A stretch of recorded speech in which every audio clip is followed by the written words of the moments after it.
You're welcome back. This is Breakfast Daily on CTTV. Just gone by was Sports with Nathan Kyle. Time now to look at some pressing issues that need attention, things that we need to be talking about quickly. So, some time last week, right, on the 25th of October, there was a demonstration. Now, when I saw videos of that demonstration, I was like, oh, wow. Now, this time around, these people look very serious with what they were doing, because the usual Ghana demonstration, you find people playing music, people dancing, some laughing, you know, dancing around, go somewhere, present a letter, then they go home. But this time around, you could tell that, I mean, amidst all the chants and red bands, red shirts and all, people really appeared very serious this time around. This happened in Madina, and it was led by their MP, you know, so now you had the MP come join constituents to stage a massive demonstration. Now, this call was to be expected because he had already given some hints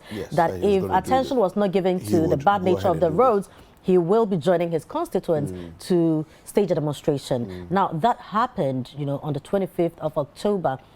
There were some road blockades. Now, that has generated a huge conversation. So this led to the police wanting to arrest the MP. The residents resisted this.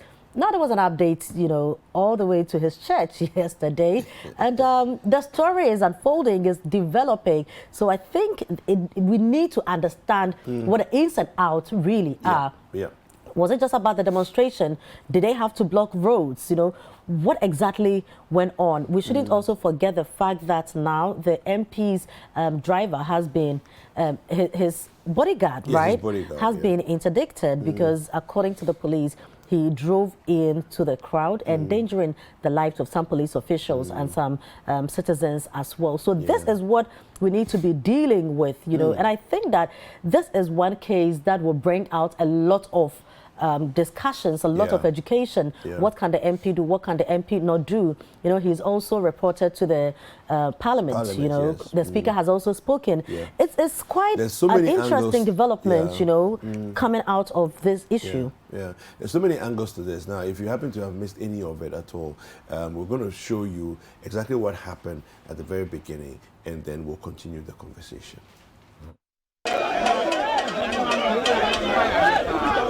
Clad in red and black, hundreds of residents from Ayimenta, Amahia, Danfa and Otinibi poured out onto the streets on Monday morning, October 25, 2021, to protest the deplorable nature of their roads. Some of them held placards with inscriptions such as "Roads are not political party" and "Good road is for all. Fix it now." Their action comes after they gave government a 2-week ultimatum to begin fixing the road, which, according to them, has been in a bad state for years now. The residents bent car tires and blocked every access to the community and the road, leaving drivers and other road users stranded. Children on board the school bus had to complete the rest of their journey on foot or go back home. Some protesters shared their grievances and loss they have suffered in plying the stretch. Really difficult, extremely difficult for us. I'm speaking right now with a whole lot of pain. I lost my 12-year-old son on the 19th of June at midnight because Danfa Clinic did not have oxygen. I have to rush my son to Amahia. The road wasn't good, so by the time we got there, I lost my son. I have to bury my son very harshly. And what is today's date? It was just seized on the 19th of June. This is what we go through. When rainfall, our kids can't go to school. Those are the experiences we are going through. And it's like, it's very unbearable on us because this is our livelihood. We have to go out in order to take care of our families. But with this situation, just imagine what we should be going through. And we are road users here. I have about 9,000 people who live here, and we have to ply this route every day to work. It creates a huge inefficiency when we cannot contribute our quota to national development on time. We are calling on government to just fix the road. I mean, take it for example, we have a toll booth here, serving about 9,000 vehicles. If we are paying 50 pesos each, a day we are looking at what? 4,500. By the week we are looking at 100,000. By the year we are looking at 1 million, in excess of that. Are we saying that the environs around cannot benefit from such tolls? Is that what we are saying as a country? That's so sad. I mean, today I'm so sad as a Ghanaian that even in Greater Accra, the capital of the country, we can't boast of good roads all over. Bad roads, the only good road is the main road right from here to Accra. Member of Parliament for Madina, Francis-Xavier Sosu, who spearheaded the demonstration, called on the government to fix the road as a matter of urgency and indicated that it would be in the best interest of government to fix the road. The people living on this stretch of the road are very, very, very much concerned. Today, if you look around, you can see that the chiefs, the community leaders, the drivers' unions, and all the people who matter in the community are here in solidarity with the demonstration. Government must act. We don't need to beg government for roads. The people are tax-paying. So government must listen to the concerns of the people and come and fix their road. Shortly after this, a protest that started as a peaceful one took a chaotic turn when the police attempted to arrest the MP who had declined an invitation served him by the Greater Accra Regional Police Command on the protest ground.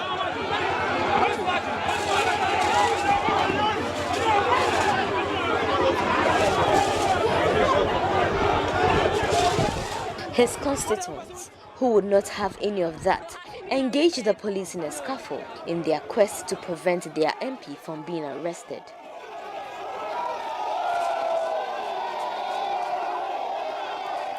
However, the chief youth of Danfa and 2 others were arrested for preventing the arrest of the MP. Arrest him to the extent that he's been taken without any legitimate reasons.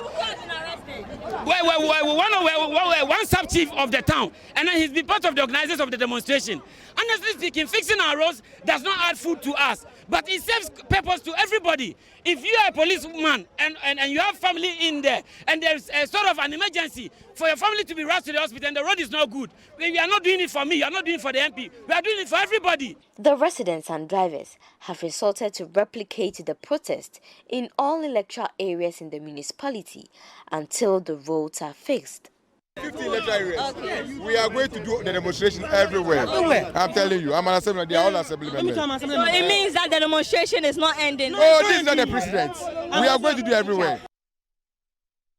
So that report there was by our colleague and Shirley Zewu. Now, the member of parliament, clearly took charge of this situation. That look, my constituents have been struggling with this for a long time.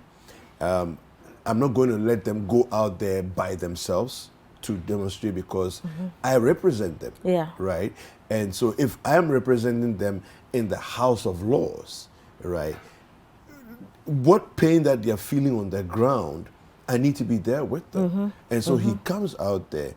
And I think it was the right thing for him to do, to be there with his people as they were expressing their pain, for him to not only sympathize, but also empathize, be there. Right, and we should also not lose sight of the fact that there were traditional leaders there as well. Yes. So if you look at the people who were arrested, we had the youth chief, being arrested, youth chief of Danfa being arrested as one of the people. Now, what I find a bit confusing is why the police decide to, in the middle of the demonstration, to go in there to arrest the MP, because naturally we should know that this is going to generate some kind of chaos. The people are angry, huge numbers of people out there on the streets, expressing their displeasure. So at that instance, if police moves in to say that we are taking away the lead person of this demonstration, who's an MP? Exactly, we should know that the people would also react. And this is going to create some kind of confusion.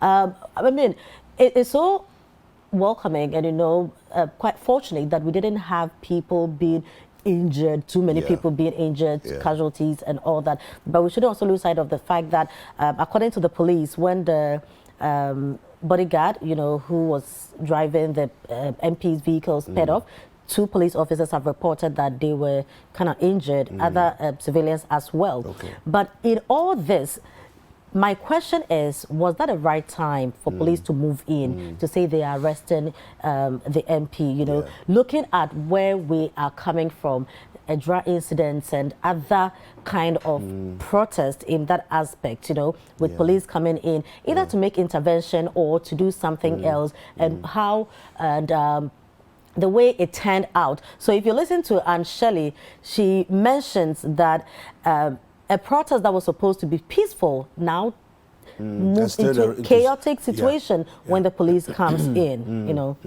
Yeah, no, so I mean, I think the narrative needs to be clear that the protest was not a violent one. It was the intervention of the police to attempt to arrest the MP that brought some kind of chaos, you know, in there. But the MP did report, you know, the incident and the attempt of the police to arrest him to Parliament, and it has gone up to the Privileges Committee. Let's take a look at our colleague Duke Mensah-Poku's report.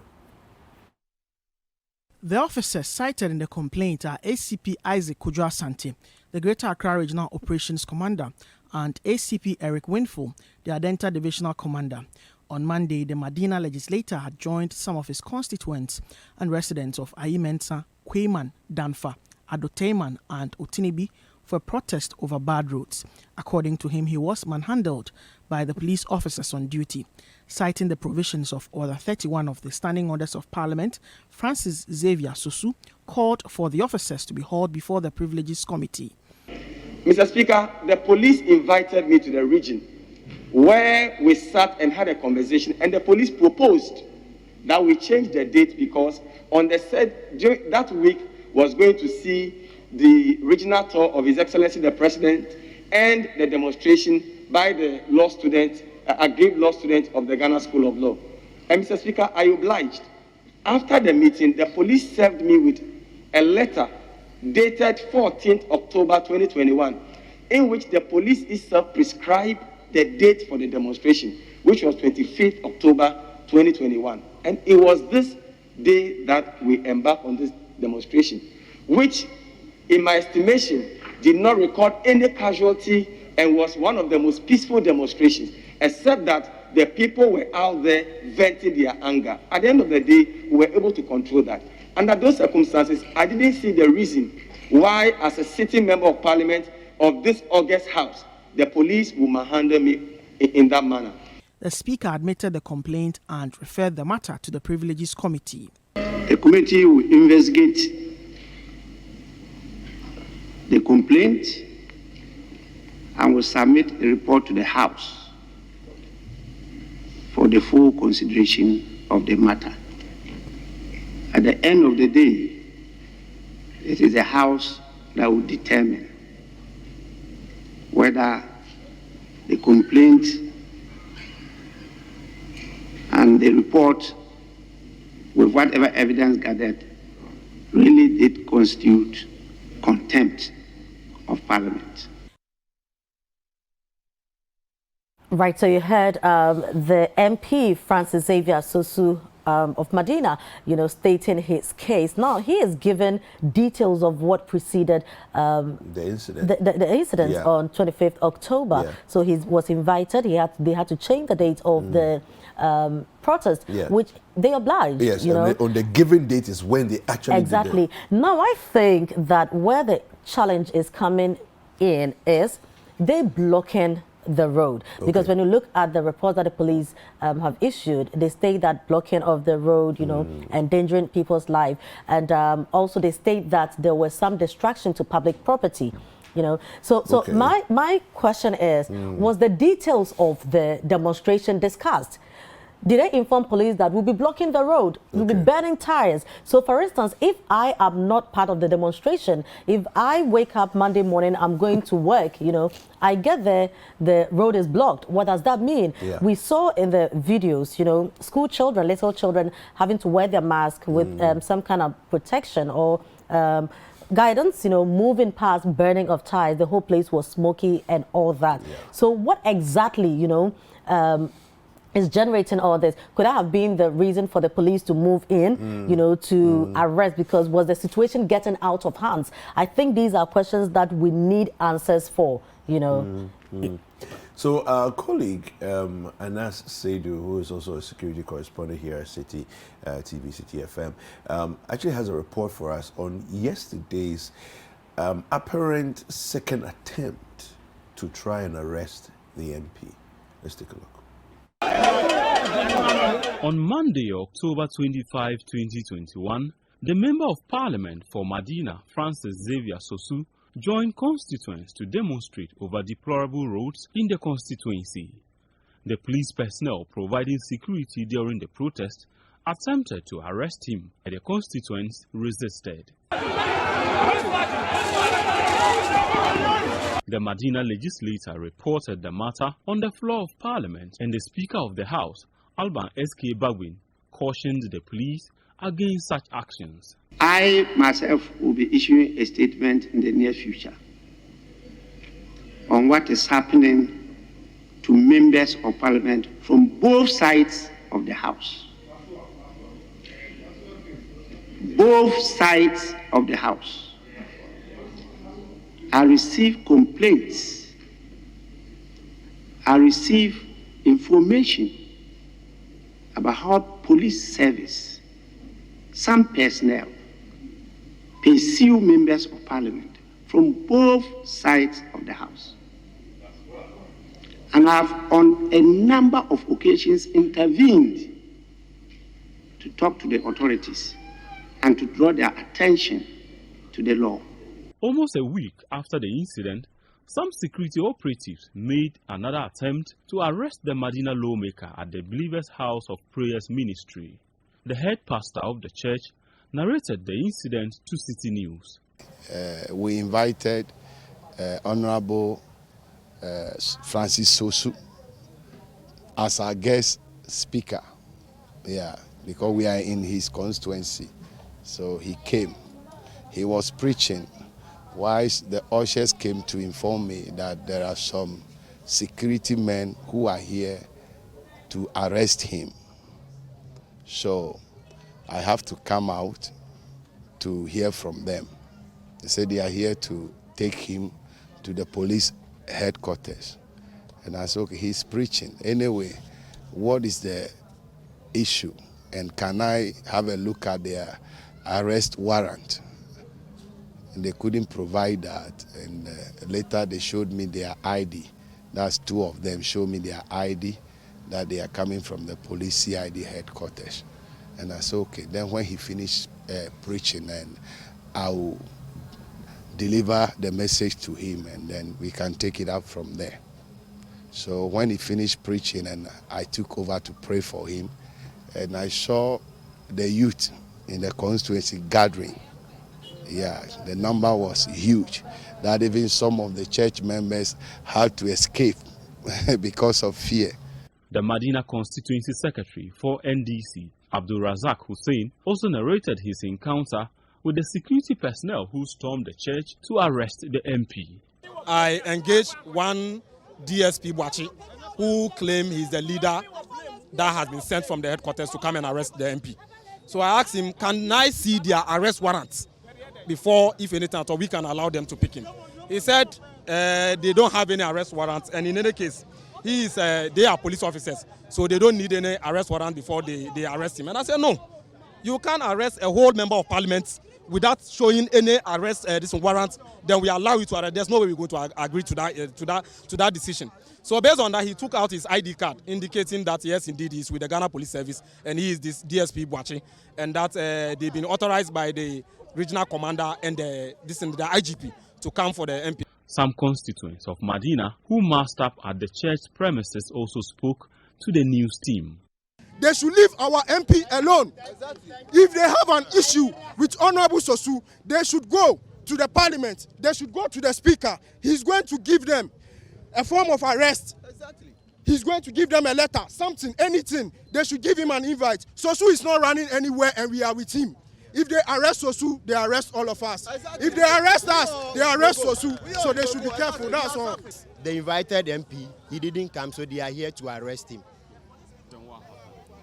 We didn't allow them. The youth didn't allow them. How many were they? Oh, they are over 10 people. They came with a 4x4 pickup. And then the police vehicle too was here. Yes. Yeah, information to her. Emma, Madina for almost 2 Abaman because of Omo Arashemo who said, or bet me a boy Madina. I'm a Madina fan into my boyfriend. Or Pia, some of our moon, Domano Muguha, or Pia Baha, said a bear support to your MP, no, say Penapa say, or Binesha say, and Betino, and your Betty Madina for you, Nara. Right, so you can see the passionate position that the members of the community have, you know, in the defense of their MP. I think it's a very important conversation for us to be having now, because in Ghana we're trying to build a society that respects the rule of law. Yeah. At the same time, when we say respect the rule of law, it's everyone respects the rule of law, okay?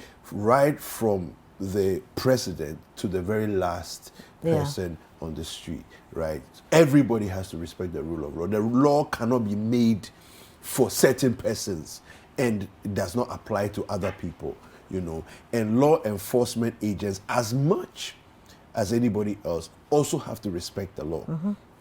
You know, and the rule of law. So the conversation, like you said earlier, is unfolding, you know, and there's more for us to, you know, to delve into and all of this. My issue is that the police have issued a statement. Yeah. Right. The statement seems to contradict what Anas's report, you know, seems what the to people bring on the out ground, the people on the ground are saying as yeah. the incident that happened on the day. They are mentioning names. Yes. DSP Boache and so on. Yes. He took out his ID card. He says he mentioned the regional commander. He mentioned the IGP and so on and so forth. But the statement, which you can see on your screen, we're going to quickly take you through that.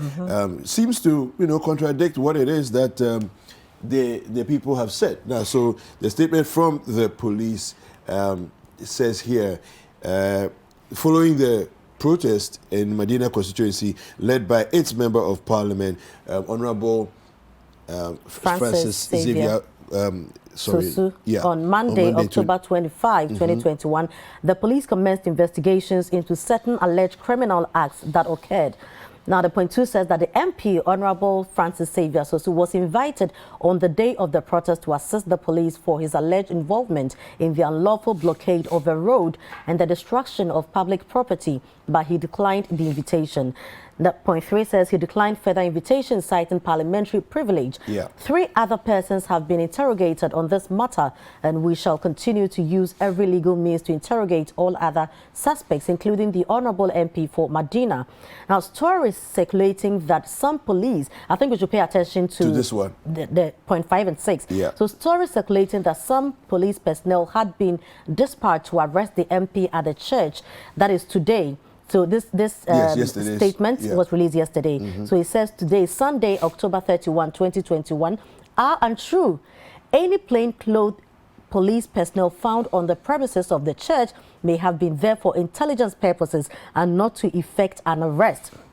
The police administration will continue to conduct investigations into this matter, and we urge the public to continue to support us as we maintain law and order. Signed, Kwesifori, Assistant Commissioner of Police, Director General, Public Affairs. Okay, so just a little bit of an analysis of the statement 6, the point 6. Any plainclothes police personnel found on the premises of the church may have been there for intelligent purposes, which means that the police is saying by that statement that they did not even send someone to go and gather intelligence, but the person may have been operating as part of the investigation on their own to do that. Because you see, that the statement made there is an English phrase. Abia. This is why they went. You see? But from the report that Anas brought, the gentleman, the 2 people there, the pastor of the church and one of the constituency executive, say that DSP Boache says that they were there to effect an arrest. You know, so my what I'm finding a bit difficult, you know, to grasp is the fact that how come they were there, they may have been there Yeah. to gather intelligence. This is a case that is formal. All right. Yeah. So on what grounds would somebody who Thank has you. not been sent go there to gather intelligence? Yes. For who? Yes. For what? Yes. And secondly, how come people are there to gather intelligence, but all the people around are speaking one language? Yeah. They came there to arrest. Yeah. All right. So if you listen to the pastor properly in CNR last night, he even said some of the church members had to run because they were afraid. Yes. How did they come?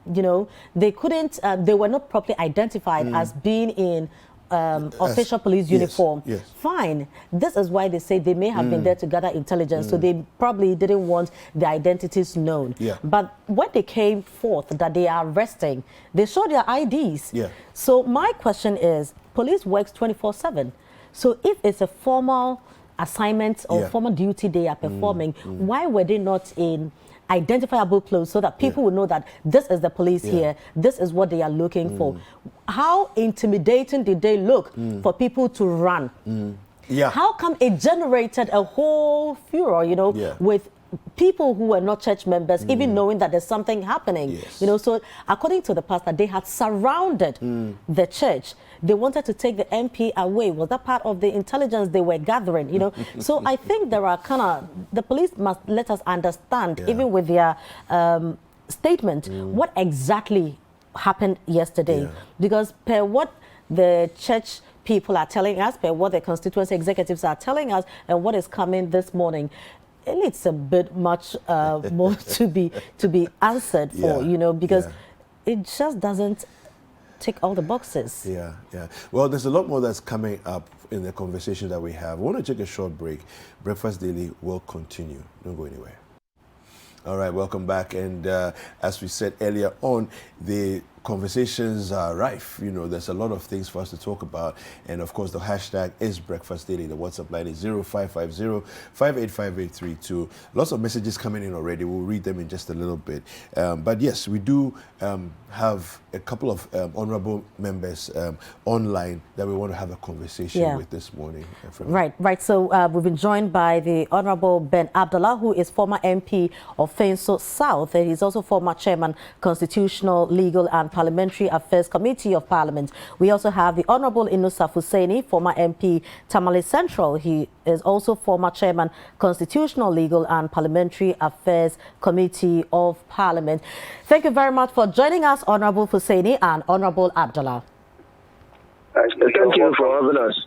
Right, so I will start with you, Honorable Abdullah. What do you make of all this happening, from the 25th of October to what happened yesterday with the MP for Madina? So the police are saying that they moved in because of some road blockade and also the fact that there was destruction to public property. What do you make of all this development?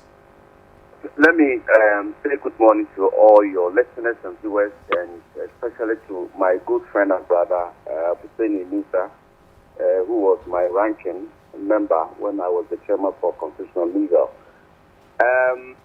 First of all, we need to understand at what point in time the immunities and privileges available to members of parliament can be enjoyed. One, when the member of parliament is in parliament working as a legislator. Two, when the member of parliament is working as a member of a committee. When the member of parliament is in his constituency working as the representative of the constituency. When the member of parliament probably has traveled on a parliamentary assignment outside the jurisdiction. In all these circumstances that I have enumerated, the privileges and immunities are covered. Now, so at what point in time can the member of parliament be arrested? So let me bring it back. That does not mean that when the member of parliament commits an offense, he can be arrested. He can be arrested. But if you read the Constitution and the standing orders of Parliament, and then Parliament Act 1965 Act 300 together, you realize that there are provisions in the statute that seek to explain that if the member of parliament is on his way to parliament or from parliament, he can't be arrested, no court process can be served on him, he can't be called upon to be a witness, and so on. So they give the circumstances.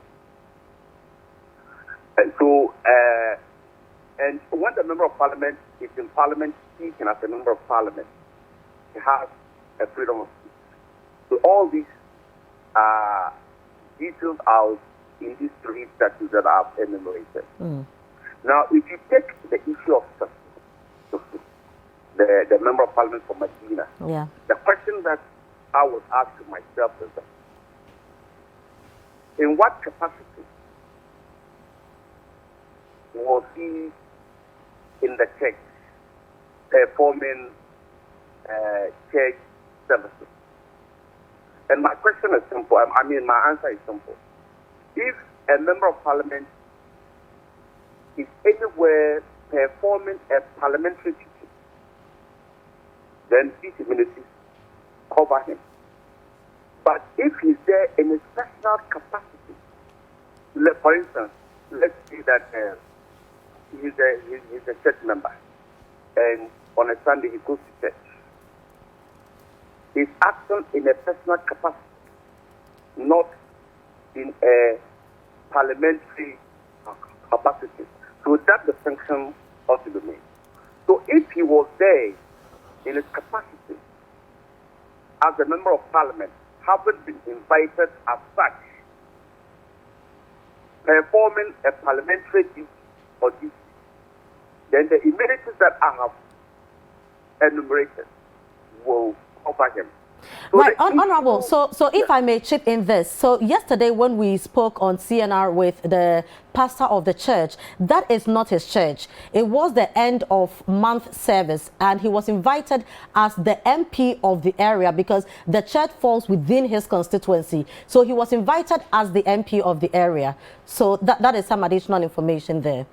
Okay, so if he was invited as a member of parliament for that constituency, then the provisions in the Constitution and the Standing Order and Act 300, Honorable Sosu could not have been arrested or cannot be arrested. Great. So, Honorable Fuseni, what do you make of the various attempts of the police to try and arrest him, particularly the second time at the church premises, where the police statement says that no one was sent there to effect an arrest, but some plainclothes policemen may have been there to continue their investigation, to gather more intelligence.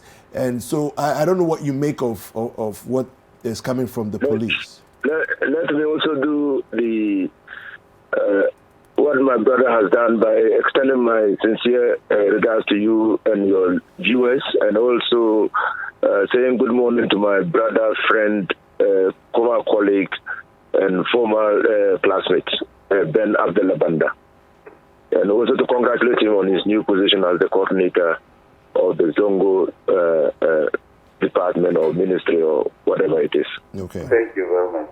Now, what the development that is unfolding is quite worrying. It's a matter of extreme concern. Impunity must not be allowed to take root within the police service. And so, you earlier on in your intro and discussions spoke about the rule of law. The rule of law talks about procedural limitations to the exercise of power, institutional limitations to the exercise of power, and substantive limitations to the exercise of power. An MP can be arrested. An MP is not above the law. But the Constitution, the standing orders of Parliament, and the various legislation that we have in this country spells out the procedure for arresting an MP. And so, anywhere a procedure has been spelled out for an arrest of an MP, law enforcement agencies must not act with impunity. They must follow the procedure. That's the rule of law. In the case of Sosu, I feel also encouraged because the power of the police to arrest without a warrant is when a crime is committed in their presence. Okay. And they share that power with all civilians. When a crime is committed in the presence of a person, he can arrest, that person can arrest without a warrant. Okay. But subsequent to the commission of a crime, the police needs a warrant for arrest. Okay. That's the law. Okay. There is nothing like inviting a person to assist in investigations.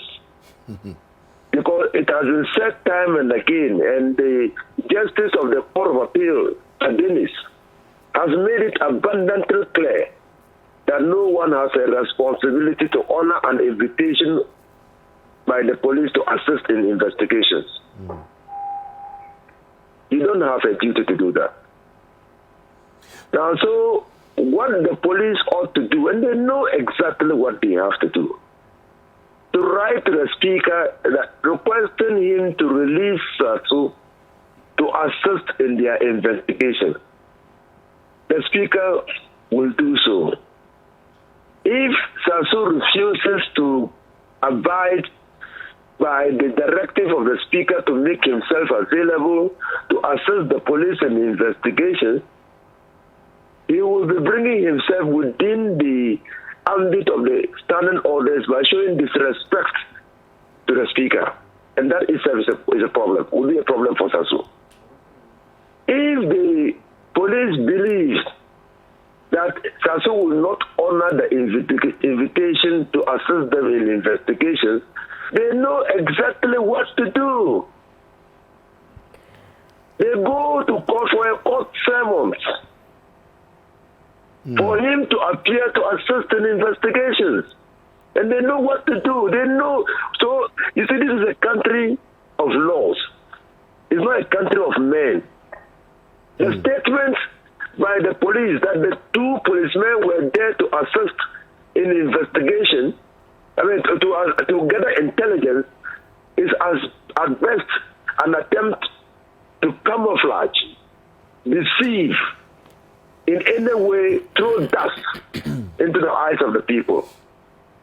The police, we are in the 21st century, and the police must adapt 21st century principles and conventions of policing. Honorable, so there's a statement from Parliament. It's signed by Nana Teria Oche, the Deputy Director of Legal Services for the Clerk to Parliament. Now, the statement says, and I'm just going to quote you a part of the statement. It says, I am directed by the Right Honorable Speaker to inform you that proceedings of the third meeting of the first session of the 8th Parliament commenced on Tuesday, 26 October 2021, and having regard to the limitations of Articles 117, 118 of the 1992 Constitution of the Republic, he is unable to release the Member of Parliament as requested in your letter. So it's a response to the police. So now the police have got a definite answer from Parliament, refusing to release Sosu to assist in the investigation. So the only option left to the police is to go to court. Okay. That's all.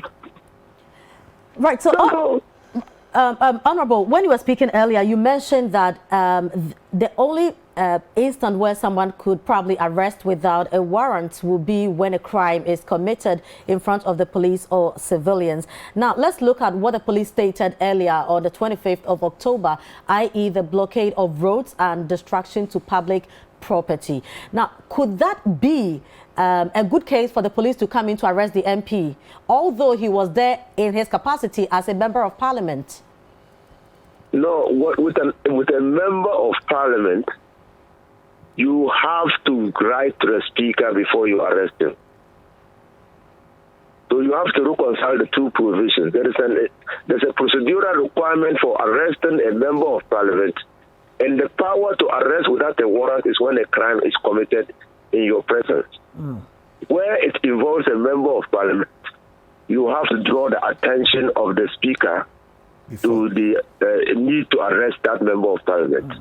But a more important matter we have to look at is that the police said that roadblocks were erected on the road and that some ties were bent on the road. Yes. Was the member of parliament seen burning ties on the road or erecting the roadblocks? Because in Ghana, there is no vicarious liability for the commission of a crime. Okay. You cannot be held responsible for the crime of your father, your mother, your sister, your daughter, your son. Okay. Each and every one is responsible for his own actions in criminal matters. And so it was incumbent on the police when ties were being bent and the illegal roadblocks were being erected to identify and arrest those persons, those people who were doing that. They were committing a crime. Okay. The fact that Sosu wrote a letter asking for permission to undertake the demonstration or embark on the demonstration, the fact that he led the demonstration as the representative of the people does not in any way visit him with culpability if he was not directly involved in the erection of the roadblocks and the burning of the ties. Okay, let's quickly, just for some clarification, in a hypothetical situation where someone, an MP, fires a weapon, kills somebody in front of police, can the MP be arrested there? Because so the person fires a weapon, kills somebody in front of the police, and he's an MP. Yes. So the police will have to satisfy themselves that that person is an MP. Okay. And they have to immediately inform the speaker that so and so MP has committed a crime and he has to be arrested. You know why that is so? Let me use the analogy of the roadblocks. Sometimes the police barriers. Sometimes we are unable to understand exactly why we have barriers on the road. We have barriers on the roads and the police search without warrants because the vehicles are in transit. So when goods are in transit, when a person is in transit and commits a crime, because that person might be lost to the criminal investigation authorities, that person will have to be arrested. So if a person has a fixed place of abode, it's a known person, it's not a flight risk, the police will definitely investigate the matter and arrest him without necessarily arresting that person on the spur of the moment. All right. Thank you. Thank you very much. Honorable Abdullah, so moving forward, what do you foresee are the next steps that will probably be taken by the police? Okay, so what I may have to probably clarify in respect of what my colleague has said is that though there can be no vicarious liability when it comes to the commission of crime, but a person can also be guilty of abetment or conspiracy.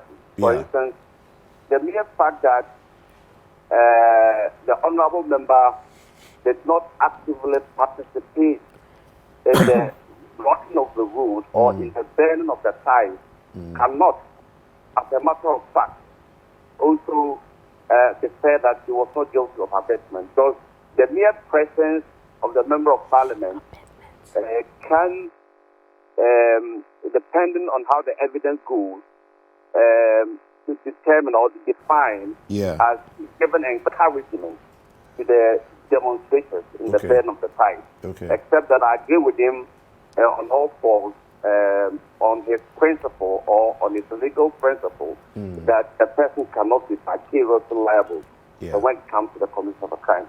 But let me say that there has to be a collaboration going forward between Parliament, the Speaker of Parliament, and the police service. Because I am of the humble opinion that if the Speaker, in his honest opinion, thinks that a member of Parliament has committed an offense, that member of Parliament has to be allowed or compelled to make the full result of the law. So like you said, if the Speaker refuses to grant that opportunity to the police service, then the police service will have to proceed to court to seek a warrant from the court for the arrest or a summons from the court to be served on that member of Parliament. But the problem here is this. After the issuance of the criminal summons, which is intended to be served on that member of Parliament, there's also a constitutional challenge. And the challenge here is that the law is that if the member of Parliament is going to Parliament or going to attend upon the proceedings of Parliament or moving away from the presence of Parliament to his house, no criminal summons can also be served on that member of Parliament. So in this particular case, then the Speaker will have to come in again. So at the end of the day, what I would say is that there must be a collaboration between the Parliament, the Speaker, and the members of Parliament, and the police service as an institution. So, because there is no member of Parliament who is above the law. So as a member of Parliament who are in the business of making laws for the generality of the people, we must also be seen to be obeying the law. It is very, very critical, very, very important. Thank you very much, Honorable Abdullah, and thank you very much to Honorable Inusa Fusaini. So the conversation continues, and in the coming days, I'm sure we're going to really know what is going to happen to this particular case. But I think that call for the collaboration, the IGP and the Right Honorable Speaker of Parliament need to sit and talk, you know, and because we're trying to, it's growth and it's progress that we are looking for at the end of the day, you know, for the entire country. You know, so anyway, we do have more conversations. Yeah, you know, another story that really generated a lot of conversation. We'll be telling you a little bit about it and go into details maybe tomorrow. This is Breakfast Daily. We'll be right back.